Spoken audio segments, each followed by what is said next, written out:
Good morning, everybody. Thank you so much for joining us here today on Real Talk Live. It is Thursday, March 23rd. Hopefully, your spring is off to a great start. I think it's either the second or third day of spring, but thank you so much for joining me today. Super excited about the conversation we're about to have with our guest, who is the number one individual agent at our sister company in Kansas City, Mr. Peter Colpitts. So let's give him a warm welcome. Hey, how are you? How are you today? I'm good. How you doing, bud? Doing fantastic. Good, good. How are things in now? Just to give you a heads up, you're in the Pacific Northwest, so the majority of people here, this is Seahawk country. Now I know you guys are reigning Super Bowl champions, your Chiefs, but just be sensitive. Yeah, no. We won't talk sports. That'll be all good. No, it's fantastic here. Hopefully, everyone's had their first cup of coffee. We're almost at lunch here, but our market is fantastic. So I'm really excited for a great spring. Good, good. Well, thanks so much for joining us today. So why don't we just start with give us a little bit about who you are, and I'm really your background was really I was interested in it and a springboard into the business, and obviously there's a lot of transferable skill sets and whatnot. But give us a little bit about your background, who you are, and how long you've been in the business. So in a nutshell, my father had an accounting firm that I was destined to take over. So I went to the University of Denver for an accounting program, and about 3-4 years into it, realized that I go to class with these people and I like hanging out with these people. And I decided to take a job at Oldie Discount, which was essentially the boiler room of stockbrokers, and for $10,000 a year. So my dad's advice was, don't give me any stock tips and you're on your own. So I had to have that you can't fail attitude. A regular day at Oldie was 360 calls, try to get in touch with 100 people, set 10 appointments, get one client.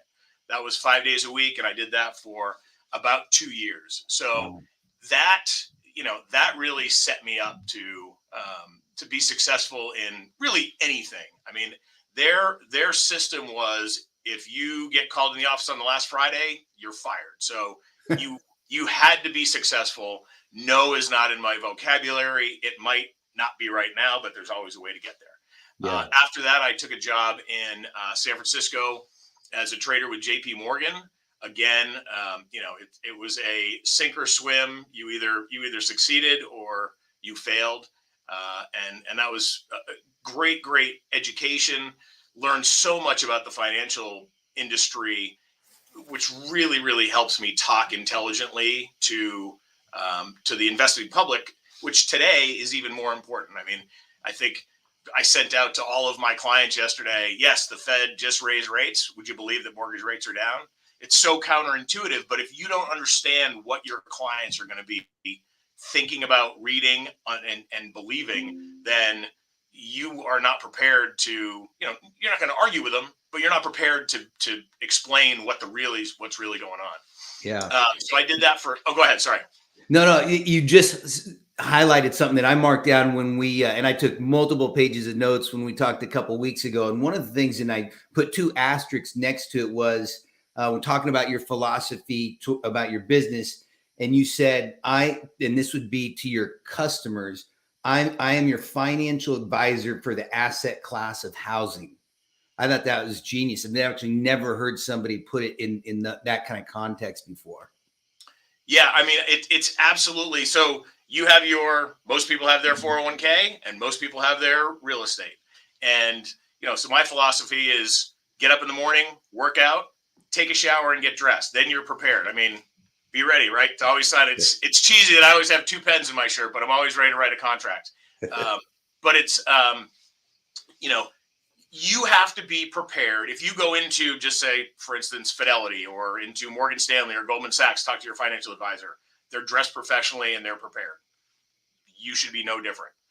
You're talking about people's largest purchase of their entire life, and being their consultant or advisor.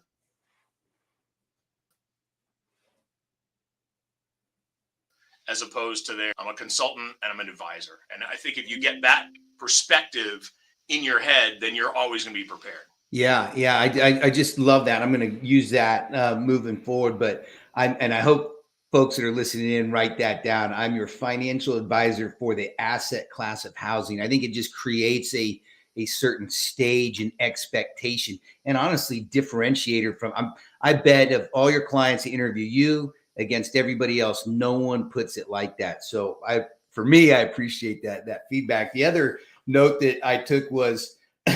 There's that saying that work smarter, not harder. And your philosophy is work dumber and harder. Yeah, I mean, so everyone's always asking, what's your secret to success? And once you start to become successful, people say, "Oh, you make it look so easy." No, I don't make it look so easy. There's no secret sauce. The secret sauce is you work harder and you're more prepared than the next person that's going to walk in front of that person. I actually love catching a buyer after they've been out with another agent because it's a whole different world. They're sitting there like, "Oh my goodness," they open the door and they just let us walk around. Yeah. I'm there educating them about what it's going to look like for them owning the house, what it's going to look like for them when they go to sell the house, and really looking at it from that perspective is what really differentiates me. I look at it as a client for life, not a single transaction, not a single commission. I don't even look at it as a commission. I look at it as I'm going after a 5-star review on Zillow. If I get, or anywhere, it doesn't matter. Yeah. 5-star review. If you get a 5-star review, you've done the right thing. That client's going to tell all of their friends and all of their family that you're the only one that they should ever talk to. And now all of a sudden, you've just got a stream of people coming. Yeah. So take us back to the very beginning. And by the way, let's set the stage. So you're a busy guy. You do a lot of business, but you also have a wife, 2 kids. And so, it's not all just work and career, right? No, I mean, that's been the challenge for forever is the work-life balance. But here's the thing. You set your calendar. And if I'm at a sporting event, that could be I'm with a client or I'm not available at that time. You don't have to tell your clients. I mean, you don't post on Facebook that you're, "Hey, I'm over here," I mean, so but no, my whole business model was built around getting customers to overwhelming customers with great, amazing customer service. That's really where it starts from. Yeah. And so when we walk up to a house, you start tearing the house apart. You automatically build their trust. So my whole business, when I moved back to Kansas City from San Francisco, and I started out, just kind of doing real estate. Everybody knew that I had never done real estate, the few people that I knew. So I didn't have a big network. So everyone talks about their COI. I've got a COI now, but it's a COI of customers who I have, shown great customer service to and walk them through the journey of real estate. So even if you don't know anybody, you can start and build your own business just by doing things a little bit better, a little bit, and working a little bit harder than the next person. Yeah. So I did tons of open houses. I walked neighborhoods, stuff that people were like, "Oh my goodness, that's crazy. Why are you wasting your time?" All of that work in the beginning got the snowball rolling and the ball going. And, there's not a huge paycheck the first couple months.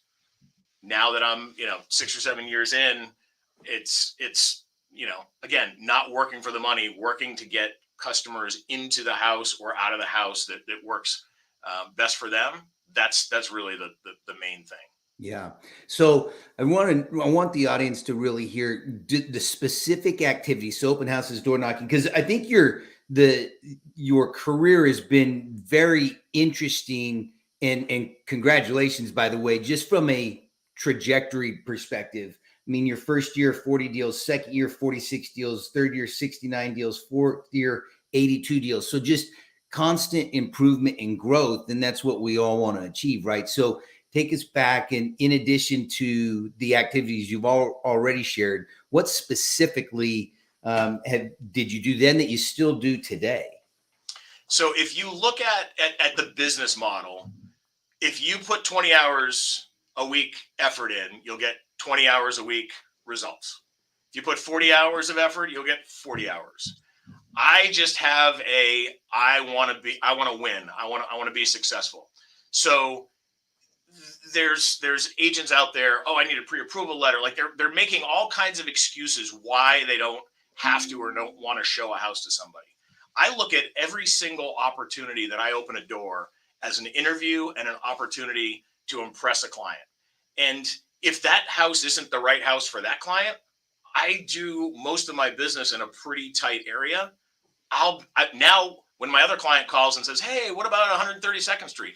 Dude, I was there just 15 minutes ago. It's an amazing house. We need to get over there. We need to go and take a peek at it.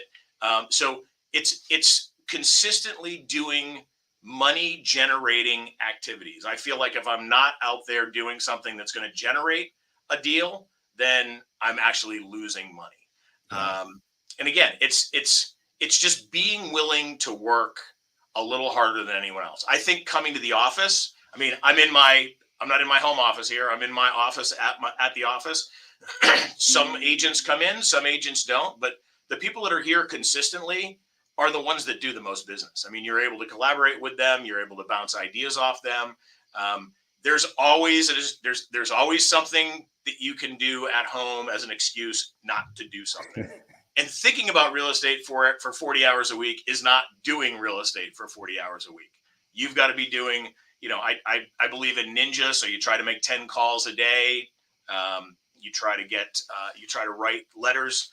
Obviously 21, 22, we just got, not that we got lazy. We didn't get lazy. We just were overwhelmed. So this 2023, with December being so difficult, 2023 is back to basics, right? So my goal this year was to become more active on Facebook. That's been big, and get back to the regular habits of writing a couple thank you letters, hitting people's birthdays, doing anniversaries. So as soon as I have a closing, my assistant puts in the 2-week, 4-week, and then quarterly anniversary. So I wake up in the morning, boom. Oh, well, Bob Smith, he closed on his house 3 years ago, and shoot him a text. Hey man, everything's going good. So it's just those little touch points. And again, when you go and contact your client, you're not contacting your client saying, "Hey, you ready to sell your house?" Yeah. No, you're saying, "Oh my goodness, did you just get that crazy tax assessment that just came out? Hey, if you want me to do some comps so you can fight it, I'm available for you."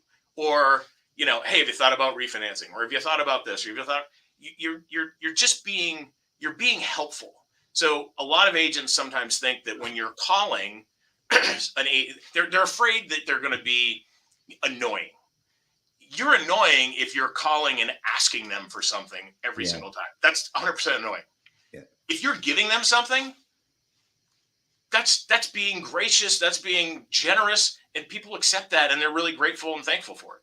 Yeah, that's a total mindset. You've already touched on two things, and we're going to pivot around here because I like the free flow of the conversation. But you touched on you work a pretty concentrated area, and when we were chatting, I'd asked you how you built that up over time, and you said you literally just, I think, 10 to 15 directionals with your name on it around every listing. Do you want to elaborate on that? Well, I'm nervous that some people in my area might be watching this because they'll know now. Yeah. But with every single listing that I get, I will put directionals from. So we're kind of quarter or 1 mile block or square block. So every entrance, there's 4 or 5 different entrances from a main street. So I will guide everyone from a main street. Could be 4 pointers, could be 10 pointers, could be 15 pointers. And directionally. So I'll go to church, or I'll go, I'll just be out somewhere, and people are like, "Oh my goodness, I saw you again." And I'm like, "Oh, where was that?" "Oh, down in Gardner." So it's not free, right? I mean, the signs are $15-20 a piece. Overland Park comes and steals them all the time. Some agents would think, "Oh my goodness, why would you put signs out if they're going to keep stealing them?" Because it works. I mean, I'll go on a listing appointment from someone that I've never met. They invite me into their house as if I had breakfast with them yesterday, because they see my face every time they take the turn up at the street. Yeah. The other thing that I do is every single time that I put a sign in someone's yard, I put a handwritten note and a $5 gift card in an envelope and saying, "Thank you so much for letting me use your yard. If you have a problem with it, I'll pull it out right away." that has even created, I get text messages from people. Oh my goodness, you're the first person that's ever done that for me. And Dare you're talking about the homeowner, the seller, your seller client? No, no, no. One of the pointers that I put in someone's Oh, yard pointing to oh their yeah, house. yeah. So again, it's, I spend 50 cents a piece on my business cards. They're plastic. They look like a credit card. You hand that to someone who's a stranger. They're like, oh my goodness, this thing's amazing. So I've built a business daring to be different, daring to just be, you would know the stats better, but I mean, I think we're maybe a smidge above like an attorney or a used car salesman in the ratings of industries. I want to put myself up as number one or two. Like I want people to say, "Oh my goodness, yeah, Peter really understands the business. He's professional. He's always prepared." Um, that's just been how I've built my business. Yeah, let's pivot real quick on, because you referenced it earlier, but I think it is along what you're saying now with respect to just how honest you are with your clients. And it grabbed my attention when, especially around listing recommendations around pricing. And you told me you do not put a sign in a yard of an overpriced listing. Correct. So So share that conversation with yeah, sellers. so one agent I was in a meeting one time, and an agent said, "Hey, a sign in a yard is better than a sign in the car," or something along those lines. And that like struck me. I'm like, "Wait a minute. So you just want to put your sign in someone's yard regardless?" Now, I'll take a listing. I want a listing. Listings keep you in business. It's the best way to do it. Right. But here's the thing. You do more damage, or at least I consider this. I'm all about the Peter Colpitts experience and the Peter Colpitts brand. A sign sitting in a yard for a month, 2 months, 3 months does more damage to my brand than it never being there in the beginning. So I go in, I'm very, very upfront. I tell clients, this is the range. If you do a couple things that my stagers say, we can go here. If you don't, we'll be here. But if you want to list it here, call somebody else and have them put your sign and have them put their sign in your yard. And I, like one seller, he was like, are you serious? I'm like, I am 100% serious. If you want to list your house at that price, then you can find a different agent. And what it really does is it shows my conviction on price, shows my conviction on, my process, and they buy into it. Right. So if I'm so convinced that this is the right price, that I'm willing to walk away from a paycheck, that puts somebody else, it really puts their mind into perspective. Yeah. And if you take an overpriced listing and 2 weeks in, they're wondering why you haven't got any showings, we already know what the conversation is. I don't like those conversations. I'd much prefer to say, this is where we're at. And if I'm wrong, we've lived in a very, very efficient market. Houses sell for more than what you list them at. But, you overprice, you overprice, and you're just going to cut. And now all of a sudden, you will sell below market price if you overprice, as opposed to pricing below market and the market showing where the real price is. Yeah. Yeah. And the "I told you so" conversation doesn't go well ever with anybody. They don't remember. The seller doesn't remember that you told them that the price was $450 and you listed it at $500. All they remember is you said, "Yeah, let's list it at $500." That's all they ever hear. I guarantee it. So when you come back and say, "Hey, well, remember when we were sitting at the table and we said $450?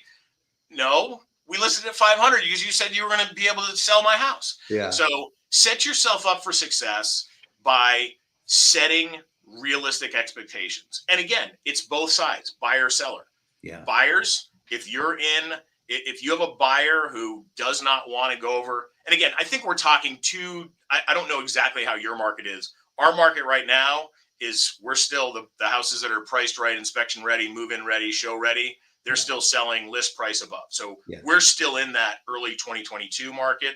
Your things out there may be sitting on the market a little bit longer. But if I have clients that, I show them the house and there's 14 other people in there and they're like, well, let's go in 10,000 below.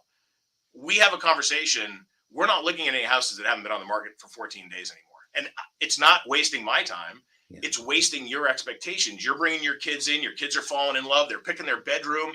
And all of a sudden you never had it's not worth the paper that's written on when you do that. And I think you're doing a disservice to your client by not being 100% honest. Yeah. 100%.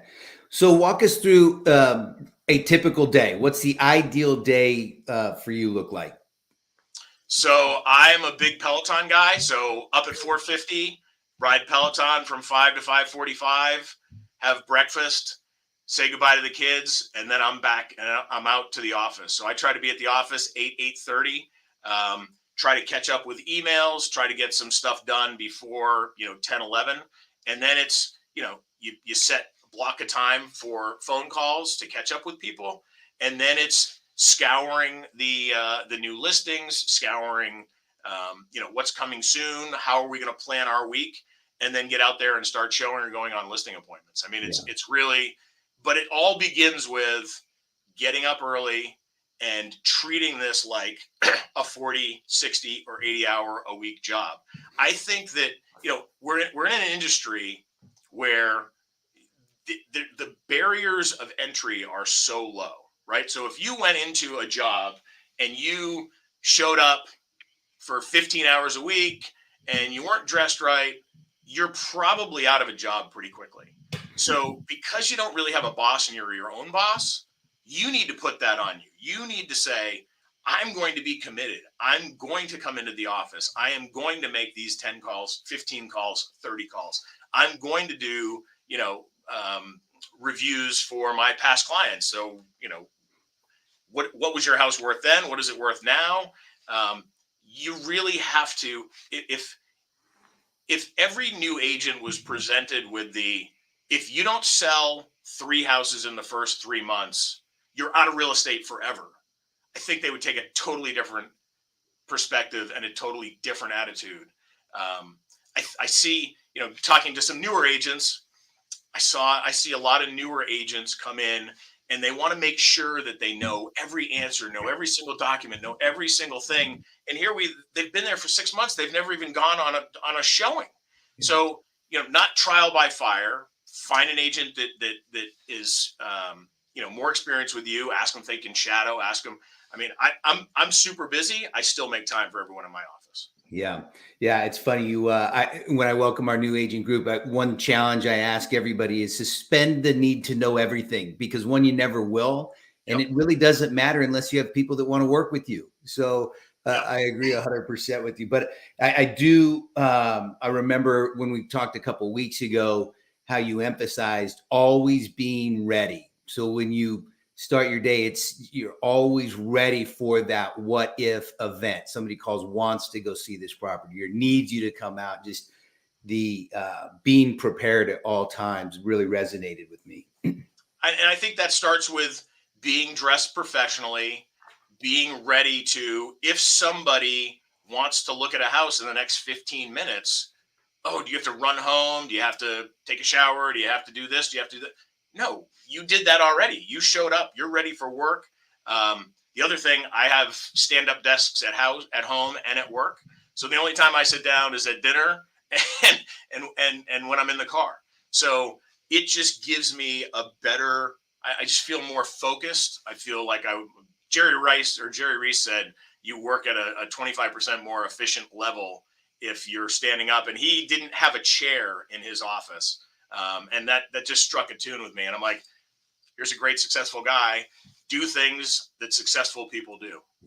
Well, I'm sitting down, so I guess maybe I should stand up because now I feel inferior. Although I love Jerry, he's my guy. So, what, given the current marketplace that we're in today, what's the advice and counsel you're giving your both sellers and buyers right now? So it goes back to read the whole article. Don't listen to the headline. I'm not going to argue with you. You're going to believe whatever you want to believe. I'm going to just give you the facts. And here are the facts.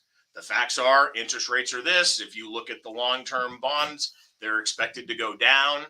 You can tell me that, your buddy bought a house for $15,000 under list price. Well, are you going to also share that was in 2019? That wasn't 3 weeks ago. So, you just have to stay positive. Again, no is not a word in my vocabulary. Yeah. So get no out. No, I don't want to do that. Well, let me see. I may not want to do that, But if my client wants me to do that, I'm going to do it.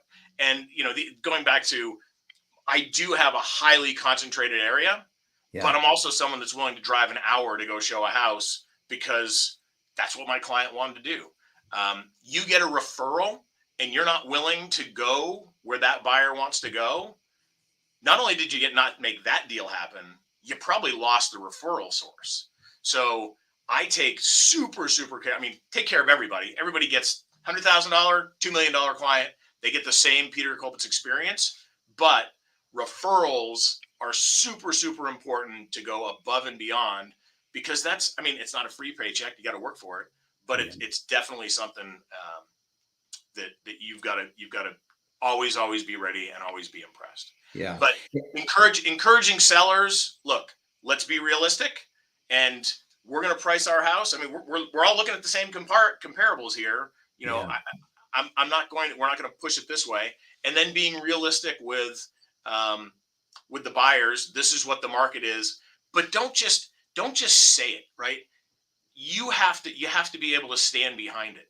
So with buyers, I like to tell them, look, I can tell you everything that's going on in the market, but let's do this. Let me help the market educate you. So this is kind of my secret sauce of, well, I'm not ready to buy for 6 months. Oh, no problem at all. Guess what we're going to do? We're going to go start looking at 2 houses a week, maybe 3, just so you start to understand what the market is. That one that you went in and said, oh my goodness, that's a piece of garbage. Well, we'll look through it 30 days and it sold for 25 over list price. This one was amazing. Okay, let's do that. But what it does is it allows them to learn the market, right? And that's been invaluable. And what's so much better is most of them buy a house within 2 months. People are willing to break leases. It becomes an emotional thing. And if you get them excited, then they've learned the market. They know what it's going to take to get a house. And again, I didn't tell them this is what you have to do. They saw we went to a house. Oh my goodness, there's 30 people in here. This is probably going to sell over list price.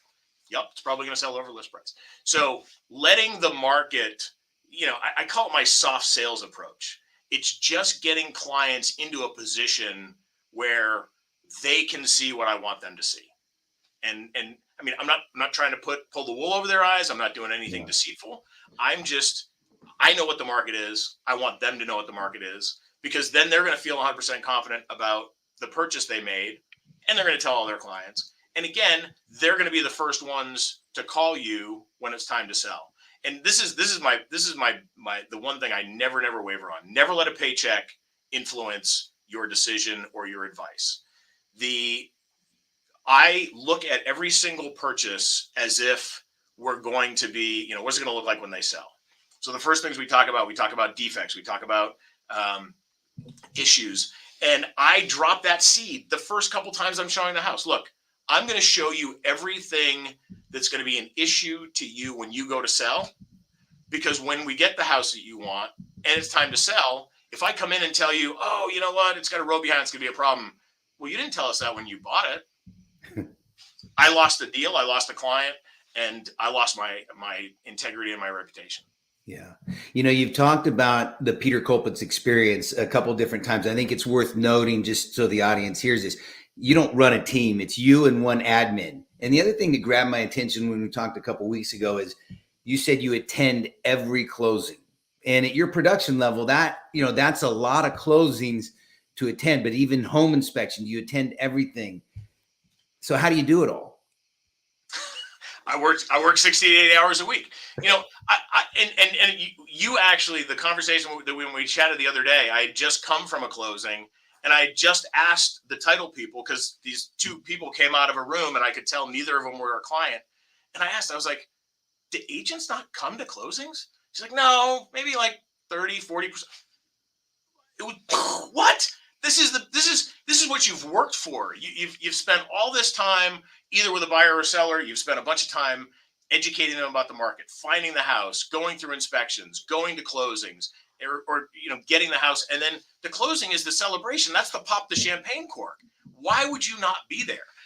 And on top of that, after every closing, I take them to the house, give them the key, and open the door for them to go in. So those are just, you make time for it. I mean, so if one day I have 2 closings and I can't make my 10 calls, well, shame on me. That's going to affect me going forward. But it's time to celebrate with your clients, and that's it's really, really important. The other thing about inspections, going to inspections, there's some people that will go to inspections, sit at the counter, and schmooze with the client.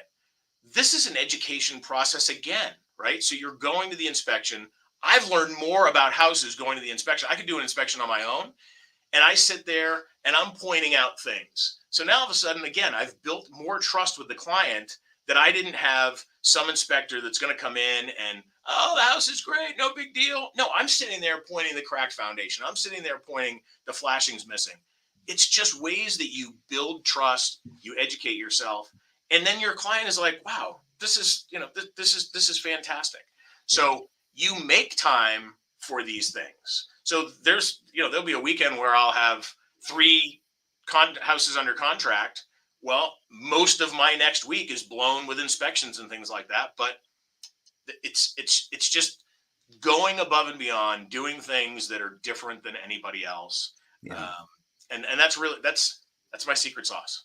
Well, and we talked about it too. It's, being in control of your schedule. You can dictate, or at least influence to some degree, the days and times of closings and inspections. So, being really intentional around you managing your schedule and time, I think that's really an art, that you, one way to make sure you do it all is perfect that art of making everybody work around your schedule, right? So it starts with my wife.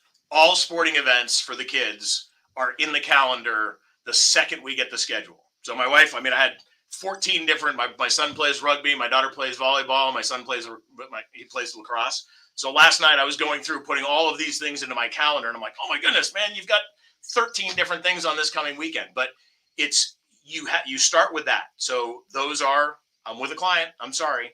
And then it starts, and then it also, clients make the decisions, I guide the process. And the title people that I know and the inspection people that I know, you don't reach out to my client and ask them when they want to schedule closing. I say, how does 9 a.m. on Thursday work?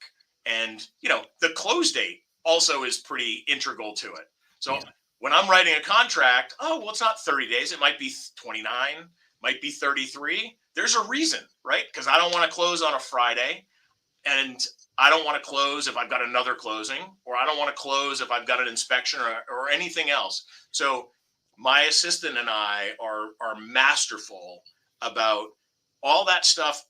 Clients don't really want to hear from you at 10 o'clock in the morning.